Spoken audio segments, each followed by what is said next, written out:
From Washington, D.C., this is Middle East Focus with Paul Salem. Welcome to Middle East Focus. This has been certainly a very turbulent weekend in the Middle East with very dramatic developments in Saudi Arabia that involved arrests of high-level business people and former ministers. A couple of people have also died in a helicopter crash and perhaps in other developments. Also, developments in Riyadh directly impacted Lebanon, where the Prime Minister Saad Hariri from Riyadh, in a rather surprising development, announced his resignation. These developments certainly will have resounding effects in Saudi Arabia, but certainly for the Middle East region itself, and might have connections to the U.S. and the Trump administration and so on. Here to discuss these issues with me on our podcast is my colleague, Dr. Randa Slim. Randa is the director of MEI's Conflict Resolution and Track 2 initiative. Randa, welcome to the podcast. Good to be with you, Paul, and other colleagues. And with me as well is Ambassador Gerald Feierstein, who is MEI's Director of Gulf Affairs and Government Relations. Jerry, good afternoon. Good afternoon. Pleasure to be here. And joining us by Skype is our colleague, Dr. Jean-Francois Seznec, who has worked on Saudi issues for many, many years. Jean-Francois, it's great to have you on the podcast. Thank you. It's a pleasure to be with you guys. Randa, let me start with the Lebanese development, which sort of happened in Riyadh. What's your take? Why did it happen and why does it matter? Everybody is still confused in Beirut about this resignation. Nobody expected it, not even people who are close to the former Prime Minister, Maybe Mr. not even Hariri. Mr. Hariri himself expected it.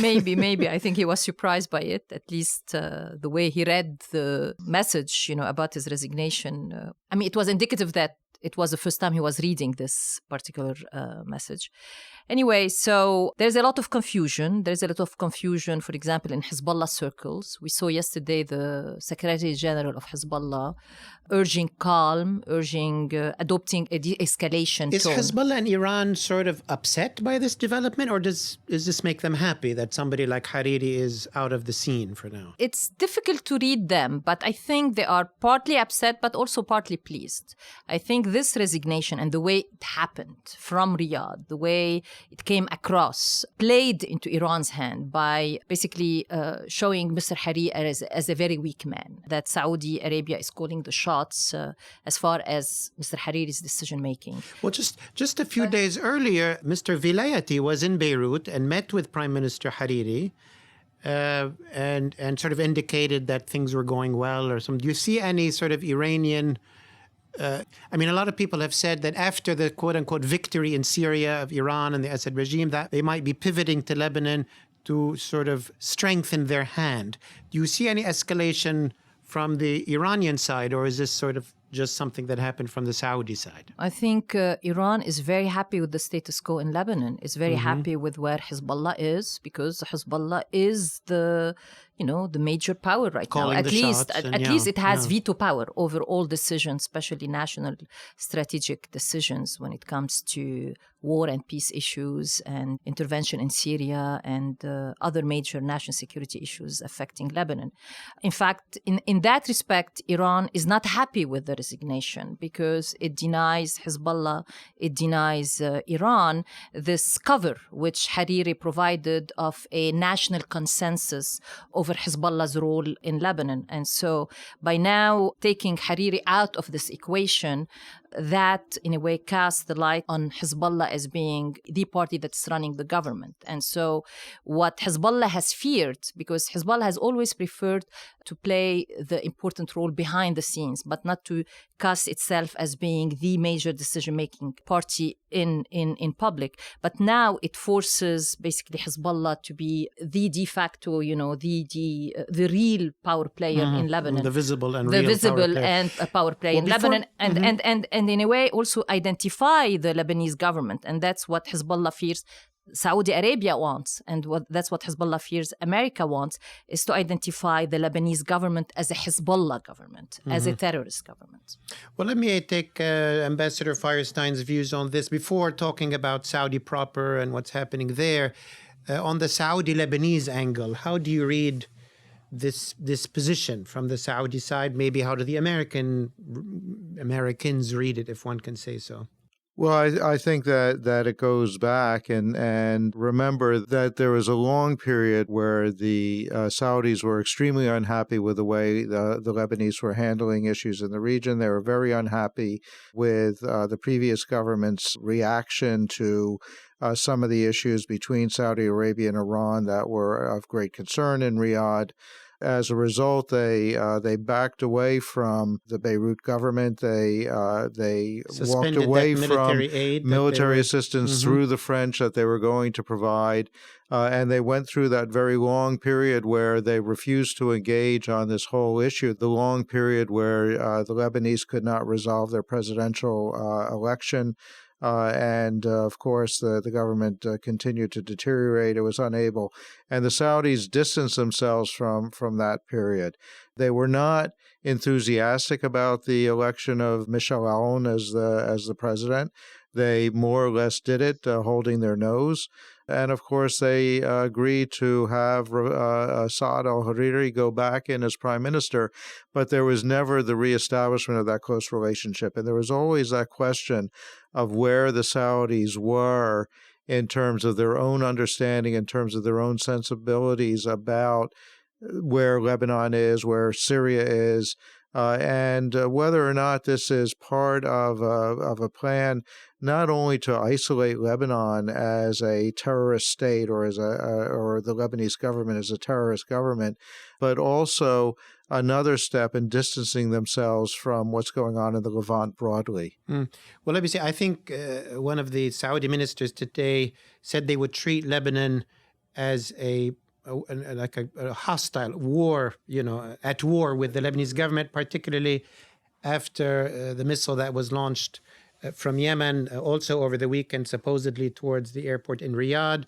They say that it came from a Hezbollah operation in Yemen. So linking the two together, I don't think they use the term terrorist, but Hezbollah they considered a terrorist. But certainly the Saudi Foreign Minister Adel Jubeir said that they believe that it was Hezbollah and not the Houthis who were responsible for the missile launch. Yeah. Well, I must say, as a Lebanese, and Randa as well, we're certainly very worried about where this puts Lebanon, which already has been, high political tension, so many refugees in the country, sluggish economy. Now this, puts the country still in more uncertainty. And how do you see the actual steps? President Aoun did not accept the resignation. Yes. How might this play out in a few words before we move to Saudi proper? Can I say something before that? Please do. Also, circles close to Hezbollah see this as a prelude to a campaign of economic sanctions on Lebanon by Saudi Arabia, by other GCC country, a campaign to a lobbying campaign with European governments for them to classify Hezbollah as a terrorist organization. Some of them make the distinction between the military wings and the political wings of Hezbollah. And eventually a war that is launched by Israel against Lebanon on the basis that this is a terrorist government, and that has been hijacked by a terrorist group. Now, in terms of next steps, I think what Aoun now is doing is trying, both Aoun and his allies, Hezbollah, they are resorting to delay tactics. The first step, they said, we're not going to accept his resignation, awaiting his return to Lebanon to learn more about the circumstances leading to the resignation. That's one. Two, that if Hariri were to return to Lebanon, there is talk about him returning on Thursday, maybe. If he were to return and insist on his resignation, then Aoun has to do consultations with different parliamentary coalitions and parties to gauge their choice for the next prime minister. It doesn't look like there is any credible Sunni politician in Lebanon who is willing to take up this position and basically be against Saudi Arabia's wishes in this respect. So it's going to be a while, and I think to find somebody who is willing to take the job from among the Sunni Lebanese political elite. And so we're going to have a caretaker government for a while. while. It's going to be a political paralysis, most likely economic paralysis, and this famous resilience that Lebanon has now been described with for the past 4 or 5 years is going to be really put to a serious test, whether this resilience will be sustained or not. Jerry, before moving on to... I would just add one point to what Randa was saying, and that is a very interesting sidebar to all of this is to what extent has there been any kind of discussion, communication, coordination between Tel Aviv and Riyadh?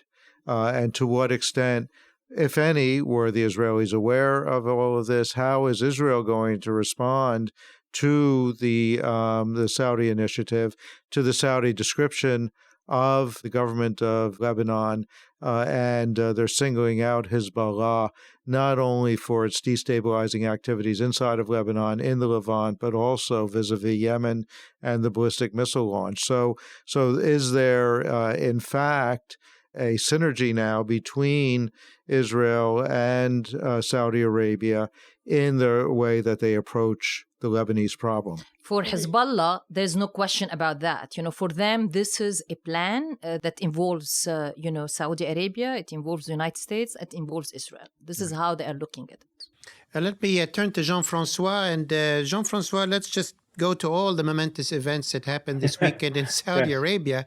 How much of it, in your view, is political, political consolidation? How much is genuine sort of anti-corruption efforts? And where do we go from here? Well, I think it's both at the same time. I think in a way, to describe what's happened in the past week in Saudi Arabia is really a cultural revolution. It's almost Chinese in its approach, where they're using the whole concept of corruption, which is there. There's a lot of corruption among the royal family, but Mohammed bin Salman and his entourage are really trying to sort of impose their will on society by using this whole notion of corruption. And that has a lot of support, especially among the young people. The people who have been arrested and thrown out are very well known to be, by and large, corrupt. And he's also taking advantage of this to basically totally control the royal family, to discipline the royal family. And it's very easy to use corruption to discipline the royal family. So if we take the list of the people he's arrested, we can see that three of the main branches of the family have been totally disciplined. Now, set aside, it's the Al-Fahad with the arrest of Al-Walid bin Talal, who really ultimately was investing probably a lot of the money for the Al-Fahad clan. The Al-Ibrahim, who were also very close to the Al-Fahad because of the mother of Abdelaziz, and Abdelaziz himself, if he's still alive. We are not too sure about that. But they've been really disciplined. The Al-Abdallah also have been very disciplined. Mitaib has not only lost his post as head of the National Guards, but he's been arrested. And of course, that was the National Guard was a bit of a cash cow for that clan. And also the Al Sultan have been hurt tremendously by the arrest of Saleh Kamel in particular, who was so close to Prince Sultan when he was still alive and was running a lot of the very large military contract on behalf of the Al Sultan. So I think he's really telling the royal family, okay, that's it. Now you're under the law, no longer above the law. And that has tremendous support among the population. So we'll see how that develops, but it's just the beginning. Let me ask you, Jean-Francois, President Trump, talked to King Salman and was generally supportive and so on, and brought up the issue of floating the Aramco IPO on the New York Stock Exchange. My question is, how is this resonating with the global business community? Al-Walid bin Talal, very known global businessman. Is this something, given that it's on one side discipline and going after corruption, something that theoretically would encourage investors? On the other hand, it's rather, abrupt and shocking. How has it been reverberating in business circles which you are familiar with? It's a little bit early to say. I mean, this only happened in the last 4 days or so, and I'm not sure how they're going to, the business community, especially the American business community, we may be so involved in investments in the kingdom, how they're going to react. I think by and large, people knowing that it shows a certain amount of uncertainty on what's going to happen means that the investments will be slowed. I mean, nobody's going to go there and put $300 million down on a project if you're not too sure of the stability of the government at this point. The Chinese, who are very much eager to be involved in Saudi Arabia as well, will take their time, even though they're going through the same corruption issues. So I think it will delay some of the investment. I think it is normal that the business people will slow down, I think if I can add, Paul, I think I agree with everything that Jean-Francois said. Certainly, while the desire to clean up the economic system, the political system in Saudi Arabia is going to be broadly popular, it is early to say whether this is really the beginning of a straightforward anti-corruption drive, or is corruption only an instrument by which the Crown Prince is going to try to defang his political opposition and centralize power. There's no doubt, though, that the result of what happened over the weekend is, in fact, a centralization of political and economic power in the hands of the Crown Prince. And while that could be a positive thing, it could be what he needed to do in order to achieve his objectives in the Vision 2030 and all of the reform programs that he wants to undertake. By the same token, it also means that he is now the sole owner of all of these issues. He's the sole owner of the political and economic situation, of the success or the failure of 2030, also of all of Saudi Arabia's foreign challenges, Iran, Yemen, Qatar, and now Lebanon as well. And an awful lot of what's going to happen in the future is going to depend on whether or not he can pull all of these things off. It's a tough road. And that is my question, and that's a big concern that I think also people in the region have, is about going forward, the stability of the Saudi regime. There are so many fights being waged on so many fronts, from domestic to regional, Qatar, as you said, Doha, Yemen, now Lebanon, Iran, Saudi, along with the domestic struggle against corruption, the power consolidation. I mean, can this young crown prince succeed in doing that, and can the system sustain itself? Can the regime sustain itself? Well, I think Randa's question is vital, of course, and I think that's exactly what is happening. I think he's trying to centralize Mohammed bin Salman and his father. His father is very much behind him on that. I think they're trying to consolidate the power within his hands, definitely, but why? Because he feels that there's so much sniping by some members of the royal family who are opposed to changes and to the religious establishment. By controlling these people, the changes he's making now is to really put down the people who disagree with Vision 2030 and the changes that he's bringing to the country. So in that sense, he's creating more of a dictatorship. There's no doubt about that. On the other hand, I think he's trying to get a certain unity to push his programs forth. Well, I'm afraid we're out of time, although these issues will certainly be with us for a very long time. I want to thank all of you for joining us today for this discussion on Lebanon and Saudi Arabia. Thank you, Randa Slim. Thank you, Jean-Francois Seznec. And thank you, Jerry Feierstein, for being with us today. And thank you for our audience for tuning in. And if you want to join the discussion, visit our Facebook page, which is facebook.com/Middle East Institute. And we'll see you next week. This has been a presentation of the Middle East Institute. To support MEI's programs and podcasts, please donate at www.mei.edu. Thank you for your support.